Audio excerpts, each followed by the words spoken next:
नमस्कार मित्रांनो, तुझेच मी गीत गात आहे या मालिकेच्या आजच्या भागात आज आपण बघणार आहोत. पिहूला सगुणाचं बोलणं आठवत असतं की तू मल्हार कामतची मुलगी नाहीच आहे.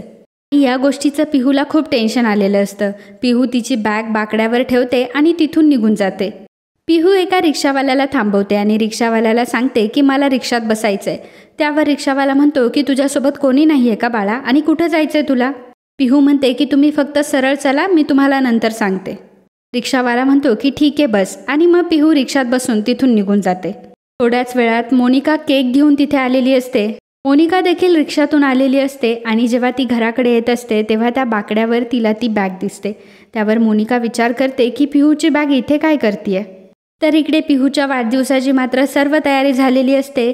मोनिका स्वराजला म्हणते की स्वरा, जरी वाढदिवस आज पिहूचा असला तरीही तुला खूप मोठं गिफ्ट भेटणार आहे.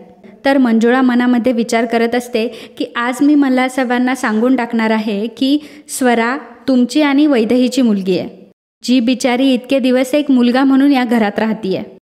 माफ करा मित्रांनो, पण जर तुम्ही चॅनलवर नवीन असाल किंवा अजूनही चॅनलला जर सबस्क्राईब केलं नसेल तर प्लीज सबस्क्राईब करा आणि बेल आयकॉनवरही क्लिक करा. स्टार प्रवाहावरील सर्व मालिका तुम्हाला आमच्या चॅनलवर बघायला मिळतील. धन्यवाद. मंजुळा स्वराचा हात धरते आणि तिला मल्हारकडे घेऊन जात असते. तर स्वरा मात्र मनामध्ये विचार करत असते की आईला समजलंय वाटतं की मीच मल्हार गुरुजी आणि तिची मुलगी आहे, आणि म्हणूनच ती मला मल्हार गुरुजींकडे घेऊन चालली आहे. आज ती सगळं सांगून टाकणार आहे का बाबांना?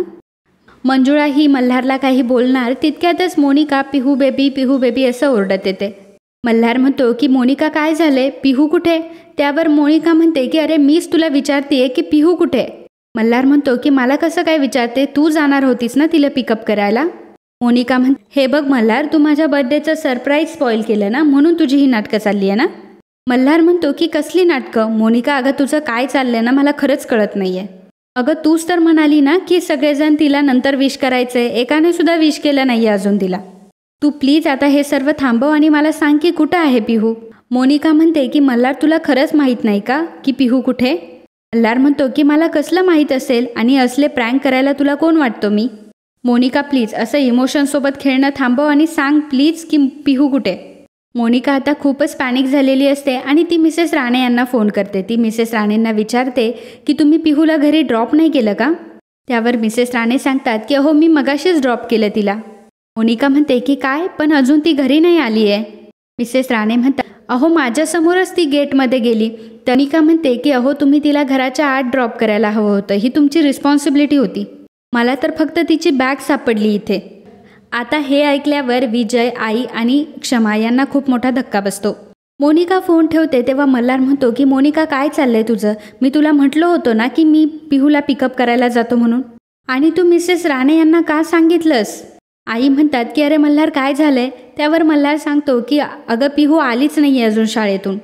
मला काही कळतच नाही आहे, तिची फक्त स्कूल बॅग सापडली, पिहू तर नाहीच आहे. क्षमा म्हणते की मग पिहू नक्की गेली तरी कुठे?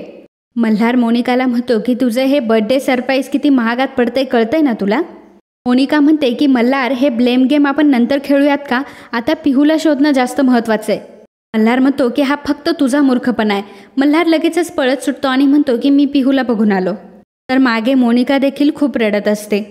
तर इकडे रिक्षावाला हा पिहूला घेऊन चाललेला असतो आणि एका ठिकाणी थांबतो. तर पिहू ही रिक्षामध्ये झोपलेली असते. तर इकडे कामत फॅमिलीमध्ये मात्र सर्व लहान मुलं जमा झालेले असतात. सगळे पिहूची वाट बघत असतात.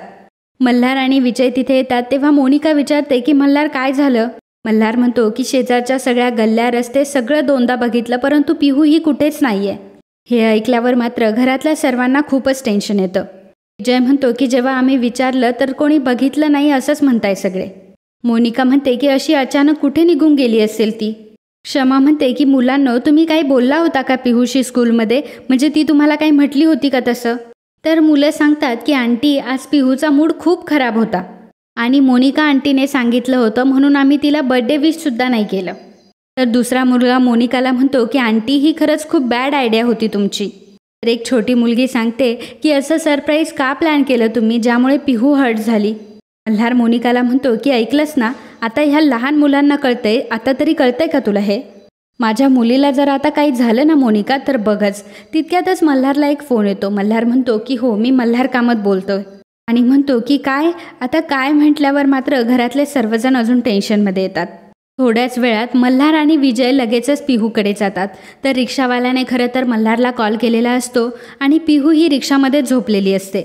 मल्हार त्या रिक्षावाल्या दादाला म्हणतो की थँक्यू सो मच, तुम्ही अगदी देवासारखे धावून आलात. तर तो रिक्षावाला दादा म्हणतो की अहो माझीसुद्धा याच वयाची मुलगी आहे आणि तुमची काळजी कळते मला. एवढं तरी बरं झालं की तुमच्या मुलीच्या गळ्यात आय कार्ड होतं, त्यामुळे तेथील कॉन्टॅक्ट नंबरवर मी लगेचच कॉल केला. मल्हार म्हणतो की खरंच थँक्यू सो मच. विजय म्हणतो की तुमच्यासारखी माणसं आहेत म्हणून माणुसकी शिल्लक आहे या जगात. रिक्षावाला दादा म्हणतो की पण साहेब तिने सकाळपासून काहीही खाल्लेलं नाही आहे आणि ती खूप रागावलेली देखील वाटत होती. फक्त इकडून तिकडून रिक्षा फिरवली तिने दिवसभर.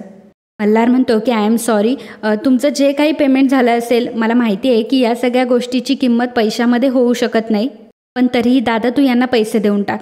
तर तो रिक्षावाला दादा म्हणतो की नाही नाही खरंच नको. विजय मल्हारला म्हणतो की ठीक आहे तू जा, मी बघतो. तर विजय त्या रिक्षावाल्याला पैसे देत असतो. मल्हार रिक्षाजवळ येतो आणि पिहूला झोपलेलं बघतो. मल्हार पिहूच्या डोक्यावरनं हात फिरवतो आणि पिहू जागी होते. पिहू जेव्हा मल्हारला बघते तेव्हा तिला सगुणा आजीचं बोलणं आठवत असतं की मल्हार कामत हा तुझा बाप नाही आहे. जेव्हा मल्हार पुन्हा पिहूला हात लावतो तेव्हा पिहू म्हणते की डोंट टच मी, तू माझा डॅडा नाही आहेस. आणि पिहू लगेचच पळत पळत तिथून निघून जाते. तर मल्हार आणि विजय देखील तिच्या मागोमाग जात असतात. तर पिहू ही घरी आलेली असते आणि सर्व डेकोरेशन पाहून ती सरप्राईज देखील होत नाही. तर मोनिका येते आणि पिहूला मिठी मारते आणि म्हणते की अगं पिहू बेटा कुठे होतीस तू? अगं आम्ही सर्वजण किती काळजी करत होतो तुझी. तेव्हा पिहू मोनिकाला दूर लोटते आणि म्हणते की जवळसुद्धा घेऊ नकोस, मला तुझ्याशी बोलायचं सुद्धा नाही आहे. मोनिका म्हणते की पिहू अगं काय झालंय असं?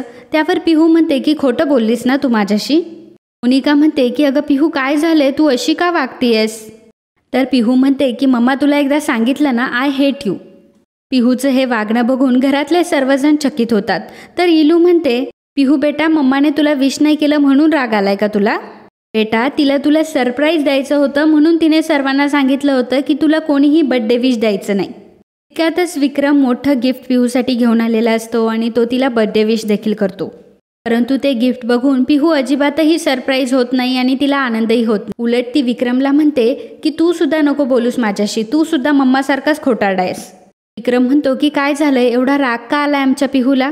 पिहू विक्रमने आणलेलं गिफ्ट फेकून देते आणि म्हणते की मला नाही सेलिब्रेट करायचा आहे बर्थडे, आणि तिथे असलेले सर्व गिफ्ट ती फेकून देत असते.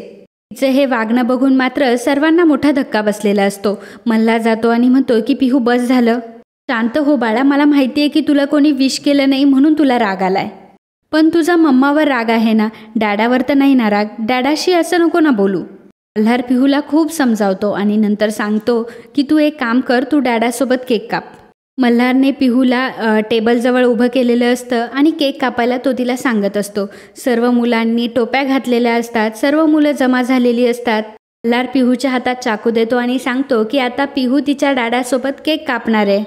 पिहू तो चाकू हातात घेते. सर्वजण अगदी आनंदी असतात की पिहू बर्थडेसाठी तयार तर झाली, पण मनातून खरं तर पिहू अजिबात तयार नसते आणि तिला सगुणाचं बोलणं आठवत असतं की तू मल्हार कामतची मुलगी नाही. तेव्हा पिहू मोठ्याने मल्हारला म्हणते की मला हे कळलंय की तू माझा डॅडा नाही आहेस.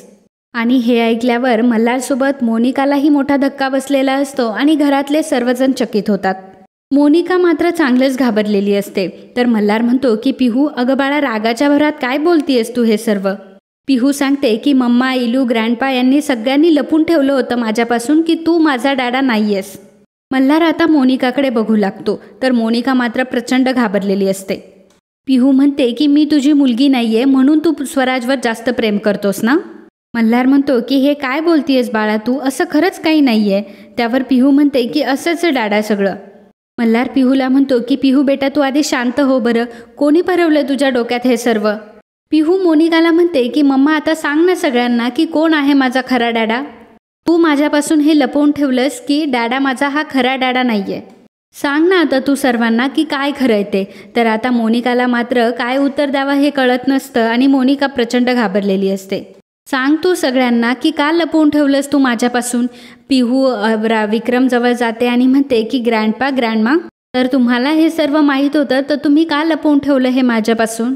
पिहू स्वराजजवळ जाते आणि म्हणते की सॉरी स्वराज, स्वतःला डॅडाची मुलगी समजून मी खूप वाईट वागले तुझ्याशी. पण मुलगी काय त्याची साधी शिष्यसुद्धा नाही आहे मी. मम्मा आता तरी तू सगळ्यांना सांग की हा नाही तर कोण आहे माझा खरा डॅडा. मोनिकाला मात्र काहीही सुचत नसतं. मोनिका मल्हारकडे बघत असते आणि मल्हारसुद्धा मोनिकाकडे संशयाने बघत असतो. मल्हार म्हणतो की मीच सांगतो तुला की तुझा खरा डॅडा कोण आहे. तुला तुझ्या वडिलांचं नाव ऐकायचं आहे ना. तुझ्या वडिलांचं नाव आहे. सर्वांची उत्सुकता ही टांगलेली असते. सर्वजण खूप उत्सुक असतात की आता मल्हार काय म्हणतोय ते. मोनिका मात्र प्रचंड घाबरलेली असते. आणि मित्रांनो, आजचा हा भाग इथेच संपतो. पुढील भागात आपल्याला पाहायला मिळणार आहे मल्हार पिहूला म्हणत असतो की अगं साक्षात मीच तुझा डॅडा आहे. साक्षात जरी देव जरी खाली आला ना तरी त्याने तुला सांगितलं ना हे सगळं खोटं आहे. खरंच अगं तुझ्याशिवाय माझी दुसरी कोणीही मुलगी नाही. तर ह्या गोष्टीचं स्वराला मात्र फार वाईट वाटत असतं आणि स्वरा रडत असते. तर मंजुळा मनात विचार करत असते की स्वराला न्याय मिळवून देण्याच्या बाबतीत मी पिहूवर कसा काय अन्याय होऊन देऊ. आता मंजुळा देखील धर्मसंकटात पडलेली असते. तर मित्रांनो, तुझेच मी गीत गात आहे या मालिकेचे लेटेस्ट अपडेट बघण्यासाठी आत्ताच आपल्या चॅनलला सबस्क्राईब करा. आणि आजचा हा भाग तुम्हाला आवडला असेल तर व्हिडिओला लाईक आणि कमेंट करायला अजिबात विसरू नका. धन्यवाद.